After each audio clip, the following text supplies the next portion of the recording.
Hello. Um, just doing a quick video here to give a tour of our little RO skid here. There is an accompanying, I think I said that right, standard operating procedure or SOP Word document that goes along with this, but we made some updates since that was written. So just wanted to point some of those changes out. But can start off as a quick overview.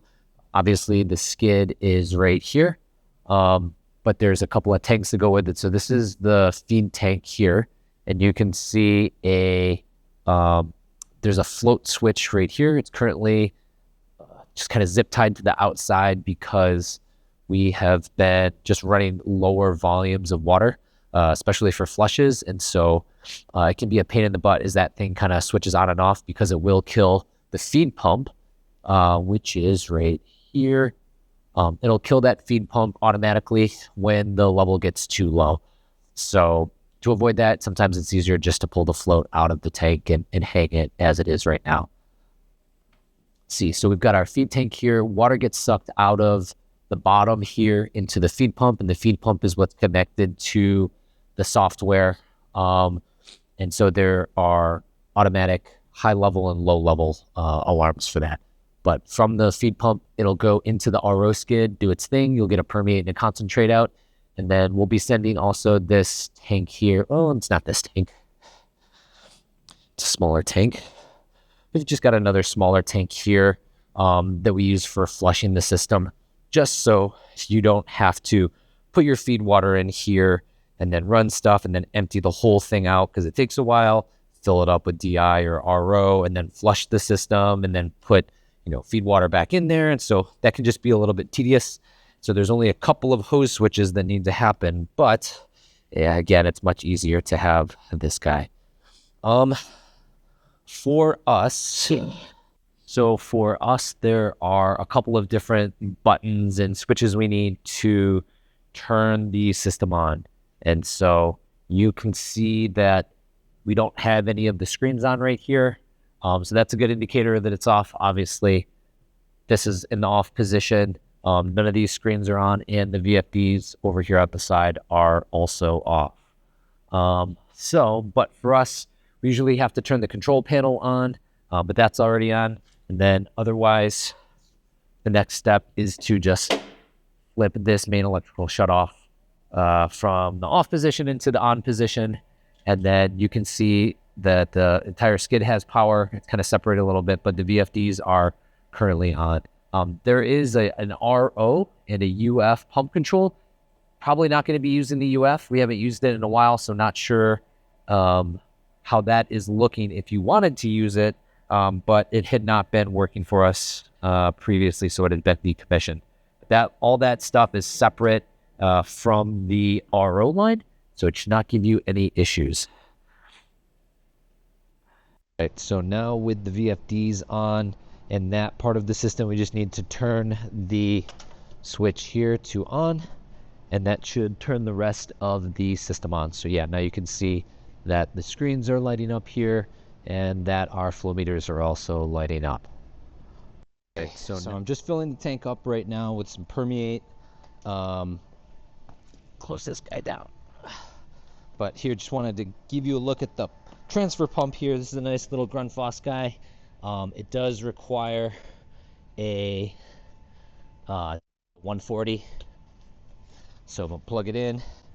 Should turn on. It's going to do that. It's probably going to figure out really quick it doesn't have enough water. But so in terms of how the water flows, you're going to come out of the feed tank here, and then it's going to come into the bottom. So the suction side is the bottom of the Grundfos pump here, and then discharge side we have a pressure gauge, and then I don't know if this is remote, but this line comes all the way over here, and then it goes into our feed manifold thingy here. But all this is kind of new. It's not necessarily in the SOP quite yet, but these are the pressure switches for the pump. So when the pump is on and it's working well, There's green light there, but you're going to be maintaining around a 50 psi pressure in this line to the feed. So if you run low on water, what's going to happen is you're not going to be able to maintain that pressure, and it is just going to automatically shut off. And so the whole system will go down. And one thing you need to be aware of is that when it goes down, you have to come back to here and go from on to off and then back on. You essentially have to reset the system if the pump goes off. If the pump is on, you have good pressure and the system is still not on, right? You can't get the VFD essentially to kick on. And you'll see it here ramp up to hertz. This really only goes up to 60 hertz. But check your float. Again, this thing is kind of a pain in the ass sometimes, because if it's in there dangling, and I want to say if it's somewhere around like the middle-ish area, if the float is inside the tank in the middle area, there's a good chance that it hasn't clicked down far enough. So you might want to pull it out. You might want to pull the float out from the top, shake it around a little bit, and just be careful when you drop it back in. All right, once the water comes in from the feed pump, then you can see there's a whole bunch of stuff behind here, but it'll go through there and it's going to go all the way over to a different manifold, and it'll come here. You can see a bunch of arrows. We have inlets for acid and anti-scalant. I can't remember the last time I've used these. They are here and they're available, but they have not been used in a while. And so we'll come up here to another pressure gauge so you can kind of see what your pressure is pre our filter. And I've left this off to show you. We're gonna install a new one. We're gonna send you a couple of spares here, but yeah, these are just the normal pre-filter guys. So nice and white, and obviously when they're dirty, they look like crap. So here's our old one that we're taking out. But anyway, so the water will come. Right, so the water will then come out of the feed side here, and it will go up. You've got a manual flow meter here. It goes all the way up, all the way down, and there are certain areas where you can pull off of if you wanted to do an RO concentrate recirculation. I usually never do that. So this valve over here controls that. It is almost always closed. I shouldn't say almost always. It is always closed for us. So let's see. All right. So you're following the feed line here, and you can just see there are some good labels on the back side where you have feed source water. So if you continue to follow this line, this is where you have your feed pH sensor here that is in line. Source water continues kind of up. There's a bunch of gobbledygook over here, but these are EC sensors here in the back. So this is the EC feed sensor. And then the water continues down this pipe, kind of down the feed again, all the way back down to the bottom. And it comes out over here. So this is the feed line, just kind of tracing it back from where those EC sensors were. We've got another elbow, and it goes into this three-way valve here. This valve should always be in the upright position for the feed. There are other options, but yeah, we're just going to skip that. Unless you really feel like you need to. All the directions for the different configurations should be in the SOP. But so the feed line comes out here, and it goes into yet another manifold here. And this is where you have the ability to change UF to RO. But again, pretty much all of these valves, these three-way valves, are in the upright position, except for this CIP valve is closed. And that is about it. So hopefully that's pretty easy in terms of orientation of all these different valves. So if we're not directing it to the UF, this guy is coming in here, and it is going out back through this hose.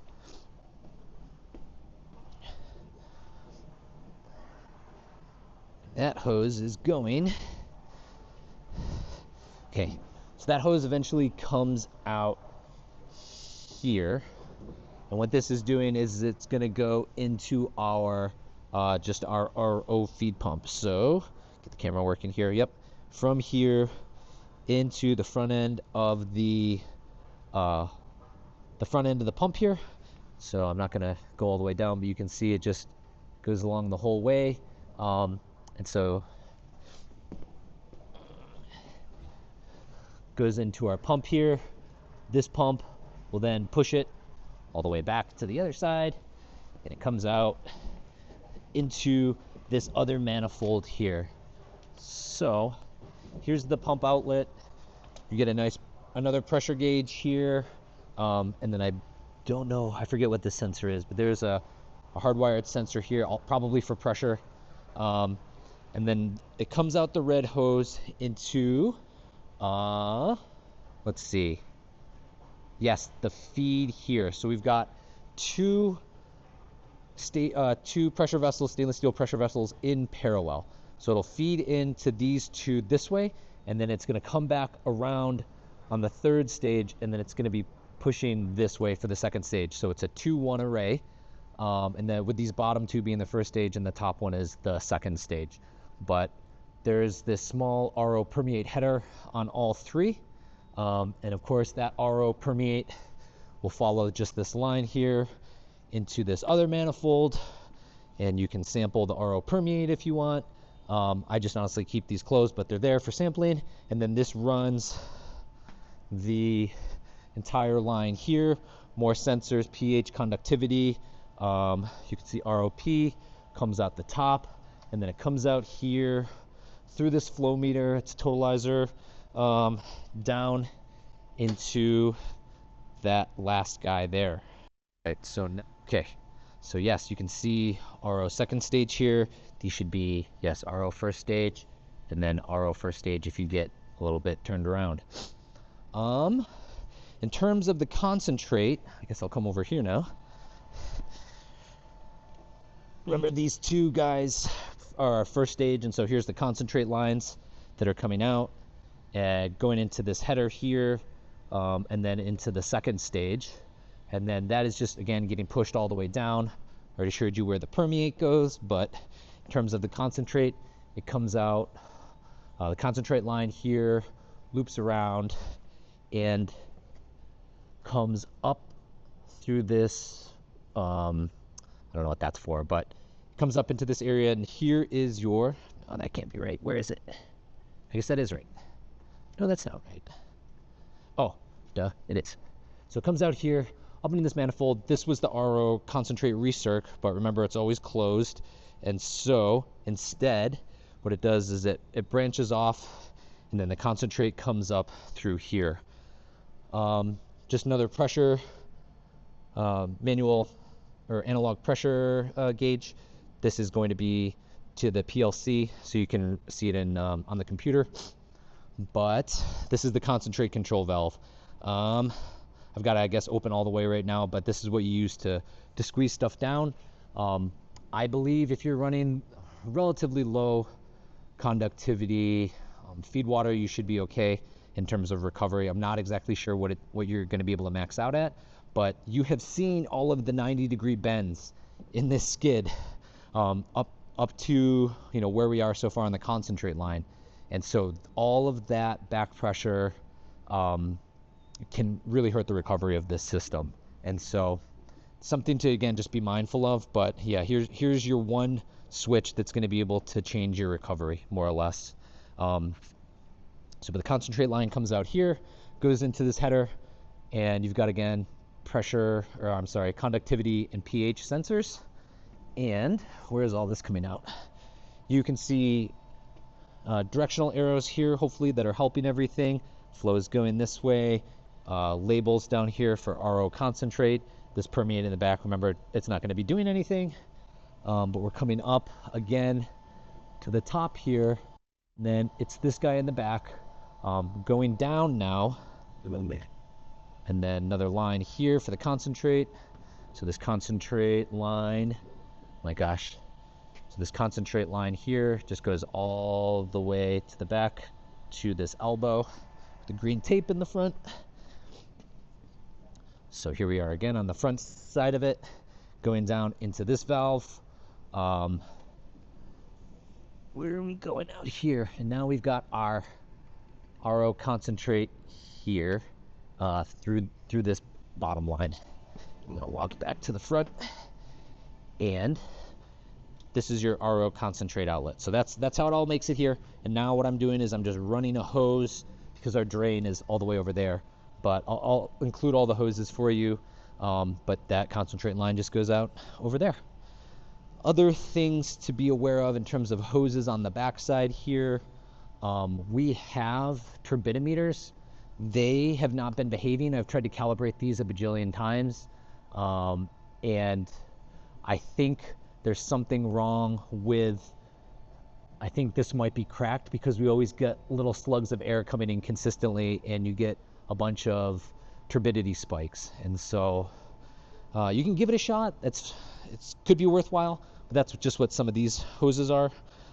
These are just line outs to another kind of carrier hose that goes to the drain. All right, so brought another hose over here so I can show you this kind of DI feed tank. But this is what we again use for our DI flushes, or RO permeate flushes, but just a normal tank. I don't know what the volume is in here, maybe 50 gallons.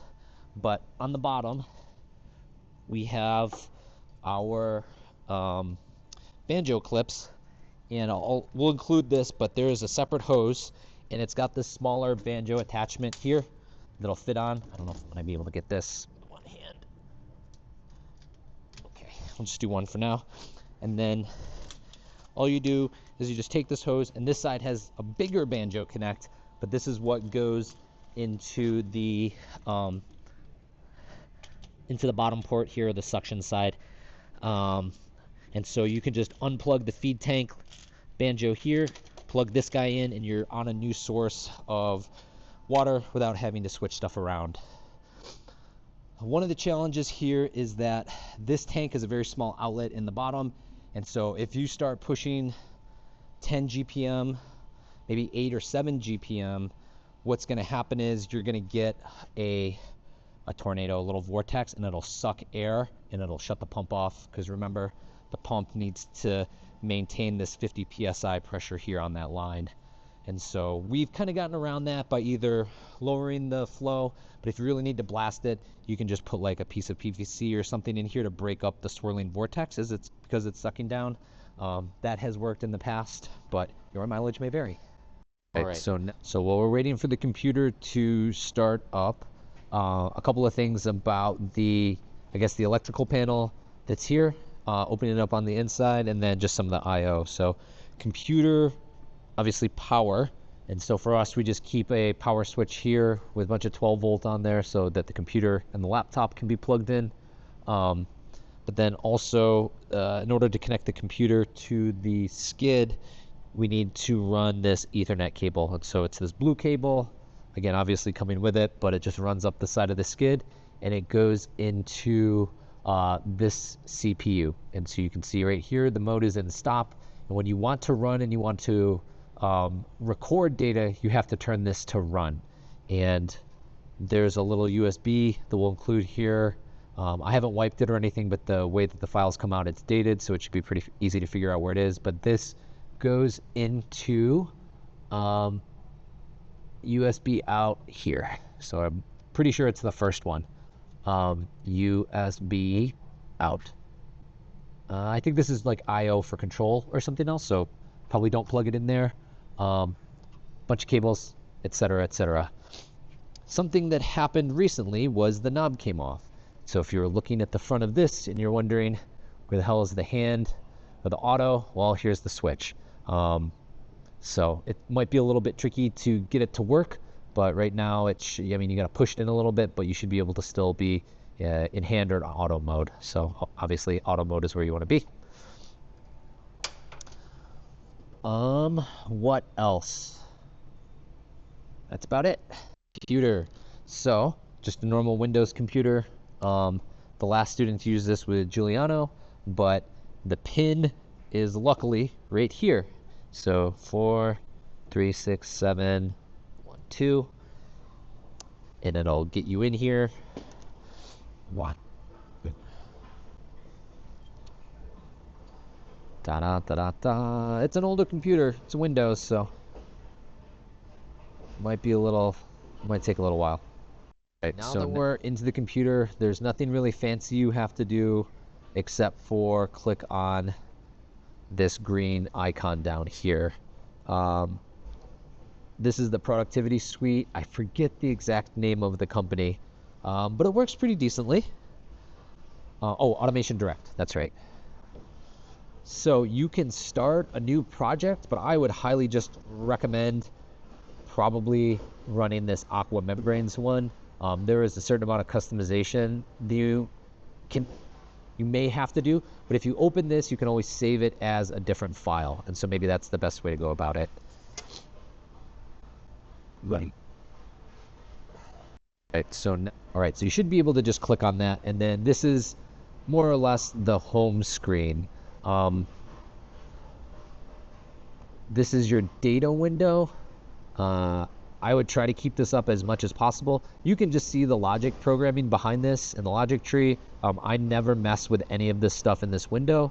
The beauty of just using an existing program that the postdoc who created this entire software and hardware program did was that everything's kind of situated. So, but these are all the just different sensors that are connected to the PLC and to the SCID. So when you do an export of the CSV on the flash drive, right, that's in the back there, all of these parameters will be output into a CSV file with values taken, I believe, every minute or every second. I can't remember off the top of my head, but it's pretty frequent. And so that's nice. You get pretty high resolution data. I will start this thing up here in a second, but one of the things that you can do is you can hold on a sec. Okay.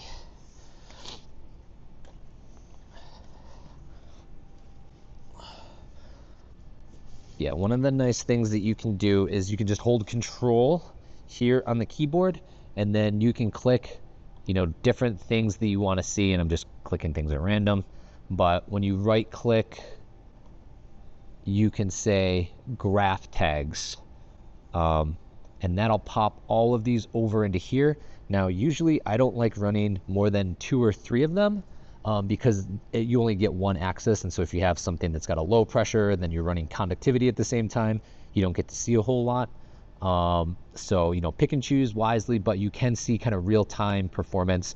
I tend to look at the pressures when I'm running this, but yeah, it'll give you every second or 5 seconds, there'll be a dot, so you can kind of see the performance over time.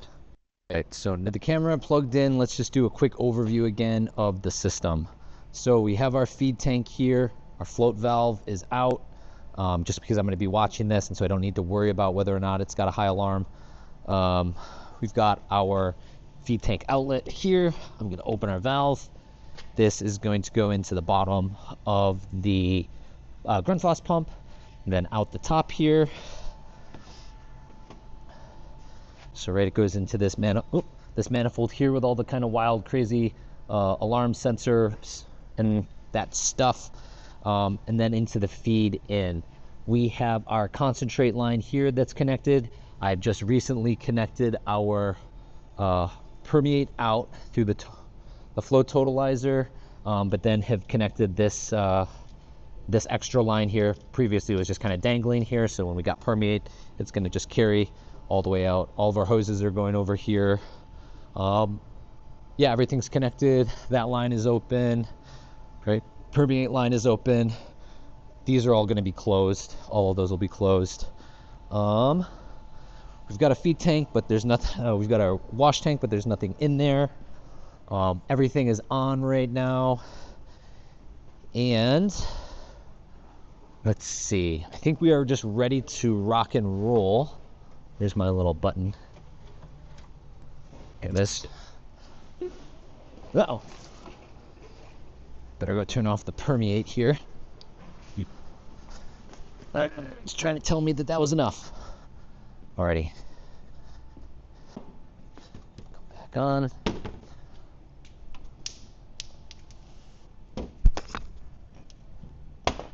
Golly, hard with one hand. Let's see.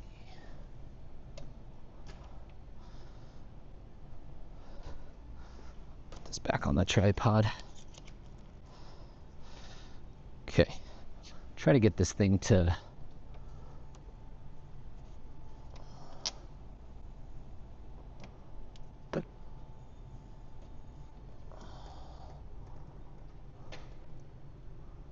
all right. All right. So I forgot that was off because this sensor broke. This plastic piece broke. So I guess we'll include a new switch with that. It's probably going to come in a different form than you're used to seeing now, which is going to be a flathead screwdriver. So that's unfortunate.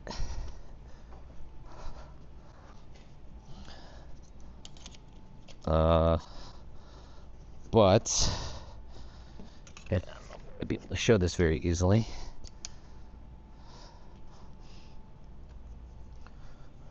What you're essentially going to have to do is to push on the thingy. I don't know if that made any sense, but you can see now. So I pushed on this little crevice here to get it into into auto mode, and then you can either push this crevice down. See if this will show it more easily. Yeah, you just got to get in there and just give it a push.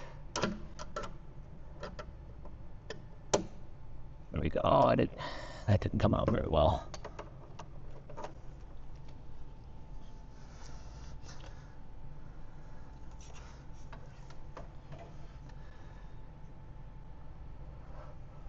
Let's see. So you can see there's a little bump right there. So you're just going to have to push it until it clicks open. Alrighty. So with that, we're spinning it this way. So this should be an auto. Everything is on. And so that should have been everything to get the pump or to get everything running. So we're not running. Why is that? Let's come over here to our RO control. We have the frequency set point at around 40. I think on startup, again, it's out of 60. I kind of like to keep it closer to like 25 or 30. And so we'll just stay around there. And then you can hit run and it should be going. So there's something wrong right now where something isn't working well. Let me try to figure this out here in real time. This thing back over here.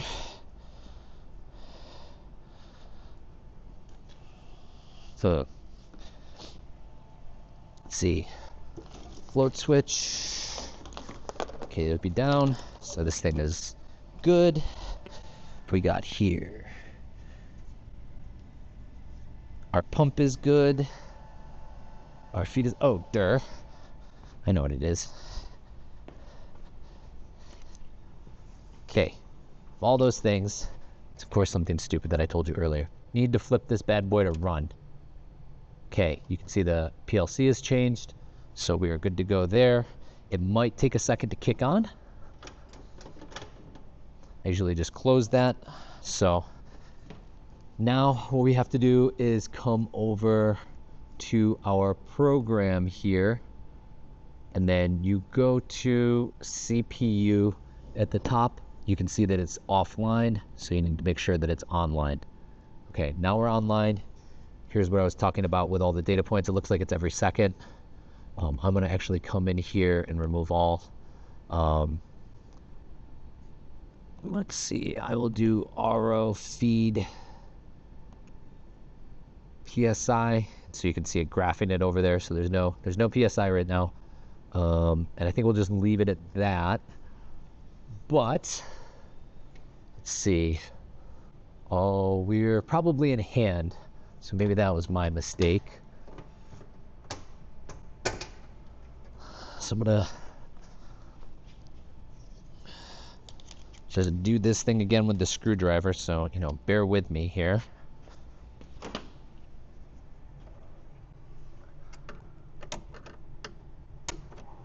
There we go.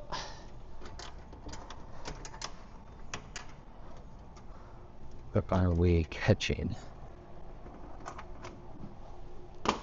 All right. So now we can, first off, you can see it on the PLC, but you can also hear the pump click on. And so before it was kind of a static green light where the lights were like that, and now you can see it moving, which means that the pump is on. So hopefully that's great. We've got our PSI there. The VFD just kicked on. I think it's on a 15-second delay. So it's going to our set point here at 24 Hertz. We can come around to the front and we can see these are all labeled. So this is, of course, our conductivity. So there's feed, RO permeate, RO concentrate. These values should adjust. I would calibrate these. They're in the back, and there is calibration in here where you can calibrate each one of these. It has been probably a few months since we've done this. So calibrating those will get you probably a little bit closer to what you're used to. Let's see, down here, feed, feed, RO perm, RO concentrate, pH values, again, I would just calibrate those. Those are pretty simple. The pH sensors are these guys right here, and then these are flow sensors. Where's the conduct? And then the EC sensors are up here. So they're all MPT threads with Teflon tape. So just screw them out, screw them back in. These are all pretty new, which is nice. We did used to have issues with some of these twisty guys not closing all the way and not getting a good signal. I believe I fixed that last time I was doing this, but if you do have some issues there, just try to cramp it down, and it should be fine. they all look like they're connecting and they're working right now. So otherwise, it'll give you just some weird error value, and the numbers won't move. Again, UF, you're not doing anything with the UF. All right, so all of our flow meters down here. Main feed in, you can see at the approximately 24 Hertz. We're running around 5 GPM. Now, the thing that sucks is, for some reason, the RO permeate and the RO concentrate flow meters are not working, at least on this device. And so I've troubleshot these before. I have no clue what's going on. I'm not an electrical guy. I'm very far from it. But the good thing is that the inputs here should be good. And so you can see, let's see, that's feed PSI. Where's all of our flow? So feed flow in GPM is down here. And so it's very close. Now the Rosemont, this guy, that's showing 4.29. And then this one is showing 5.01. So, you know, take of it what you will. RO permeate GPM will show up here at this one's showing 0.3, so very low flow, probably not enough water through the system. Then the concentrate GPM, all of these do work on the computer, so that's at least good. So when you export, you can see everything. But yeah, for some reason, these are dead. Yep, above my pay grade. So if y'all get bored and you want to fix something, we would love it. Let's see. Okay, coming out over here to our drain side. Let's see, that's the concentrate, and then that's the permeate. So something is going on with that permeate flow sensor. Dang, yeah, because we should be, I mean, if it's coming in at 5, it's probably mostly leaving the concentrate at around 5, so I'm gonna have to poke at that. All right, so you can see here are all the different flow meters. This is the UF one. This one is actually good. So it's kind of half screwed in back here because there's no water that really runs through these lines. But here's the concentrate one. This is good. And I'm just putting the bad rusted out because it doesn't really, the turbine inside doesn't really spin. But I'm going to put this back in here. But I wanted to make a quick video to show how kind of a pain in the ass it is. It's not too terrible, but you know, because this isn't a counter screw direction. It just means that as you're trying to tighten here, it'll loosen on here. So you essentially have to take a bunch of this piping off. I would start by loosening these guys here, and then each of these lines has a nut that secures it in place. They're loose right now. But yeah, you have to disassemble a couple of things in order to get there. So this will essentially come back on here, and then I have to come in and tighten this. These are all kind of hand tight and they don't leak, which is nice, knock on wood. But if you need, you know, if for some reason you need to get to this guy again to blow it out, you should unscrew this so it comes off here, and then you're going to have to unscrew this T just because you don't have enough room to take everything apart with it on. And so you got to take things apart in some pieces, but it's not too bad. But yeah, I'll screw this one back in here. Let's see, note your flow direction. We're flowing this way. So I'm gonna Teflon tape this, but just so you can see, then you gotta put this back in, and then this whole other assembly has to come on here, and then it has to come off in pieces. So yeah, fun times. It's like car work. Here, power is gonna need to be disconnected probably from here, and then it'll be up to you, I guess, to grab a new line, a new power cable to run to your power source. Needs to be a couple of different 120 outlets. Let's see. This one I believe is for the VFDs. This one's just a normal 120 for the pump. The laptop is plugged in here, and then this is run to a power strip that's in a different area. So, but that's all just 120. Those are the big things that are really needed there. Remember, computer is connected via the blue line to Ethernet down here, but there's a USB dongle. So that's all the electrical. Float switch, when you've got when you really need it, it goes inside the tank, and it's connected to the pump and then to the influent assembly. Feed tank valve. This blue line corresponds to approximately where the float will cut off. When you turn it back on, you will notice that if you don't fiddle with the float switch, you probably have to fill the tank up to at least halfway, if not 2/3 of the way, before the float will reset itself. So I like to just take it and jiggle it upright like this, and then try to set it into the water very gently here. Otherwise, if you throw it in, it'll just cut it off again. And you gotta kind of start all over. We are running here. Remember, VFD can go up to 60. I just holds the button and it starts off slow. It goes a little bit faster. You will not be using the UF VFD.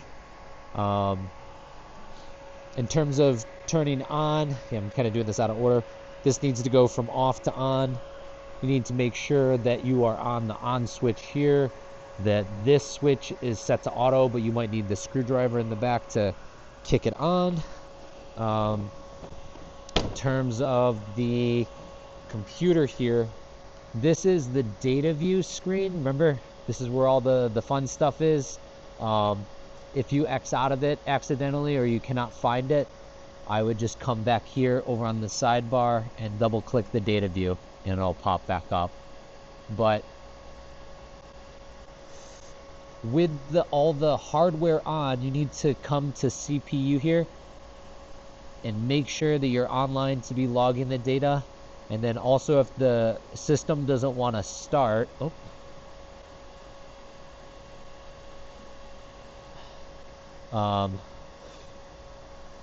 yep, so we're online. So make sure you have to be run here And then you also have to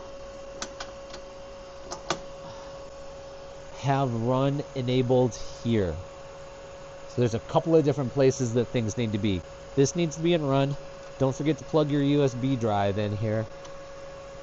I mean, it'll probably start logging right now, but USB drive, run, on, auto. Make sure your VFD is on. Make sure you're online, and then make sure you're in run here. If you hit stop here, it will also cut this system down here. But in order to turn the system back on, you have to come to either go auto to hand and then back to auto. I mean, you got to do it on the backside with a screwdriver, or you got to go from leaving this in auto on to off, back to on. So if you cut from the computer, you have to turn the system off manually and turn it back on manually. There is TeamViewer installed on this. I don't know if you guys have your own TeamViewer, but this will at least allow you to log into this computer using your own credentials so that you can monitor the system, right? It'll just be essentially, like, I would just leave this up as data view, figure out what you want to monitor, right? Maybe you want to monitor feed PSI, right? So you get longer term performance of this kind of over time, and you can see how that goes. Otherwise, you will need the tank. You are going to need the skid, of course. I would recommend taking the stand with the conical bottom tank if you can and if you have room, but if you don't, I'd probably leave this if you didn't have room for something. What else? I'm gonna bring some, I put these over here as well. So your couple of those guys, and all of the hoses. Gosh, how many hoses are there? Let's see. I'm just recirculating this right now. This doesn't always necessarily need to be in here. Whoops.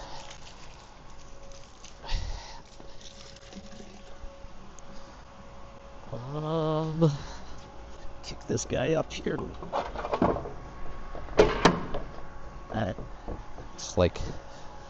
Just like to tilt that every once in a while. Just throw something underneath it so it'll tilt the tank. But you will need this connecting hose. I'm going to leave everything connected, so hopefully your guy will just bring all the hoses. But you have this connecting hose. This is an overflow hose that we like to just run to drain. But you will also have the hose that runs from the pump on the discharge side, and then that goes into here, recall. So, and then this goes into the main feed area. You're going to need a concentrate out hose. You're going to need your permeate outlet hose. You don't necessarily need the hose that connects these stupid things down into here, but I'm going to send it. If you are bringing the tank, this is another overflow hose, and then the discharge hose. And I think that's it. So you're going to need 1, 2, 3, 4, 5, 6, 7. I think that's it. And then 8 if you want the stupid thing. So just double check here. Go 1, 2, 3, 4, 5, 6, 7,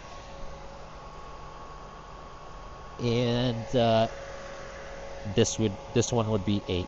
So there should be 8 hoses that go with you.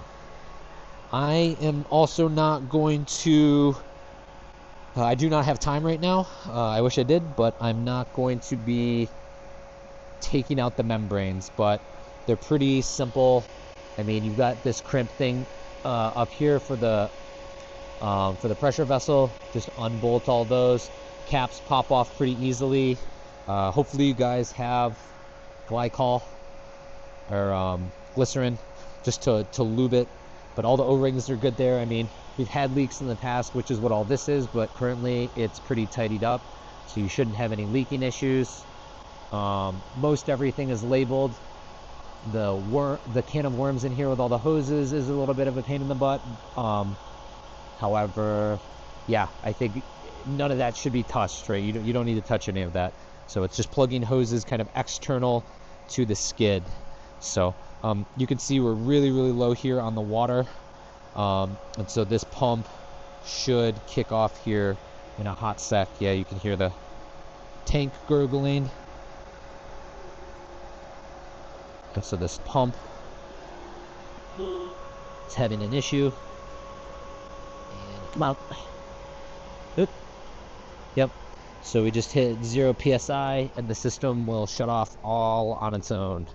You can see it cuts the VFD here, right? So everything's going down. The computer will still run. It will continuously log data all the time until you tell it to. What else? I think that's it. Got to give me a call if you have any questions.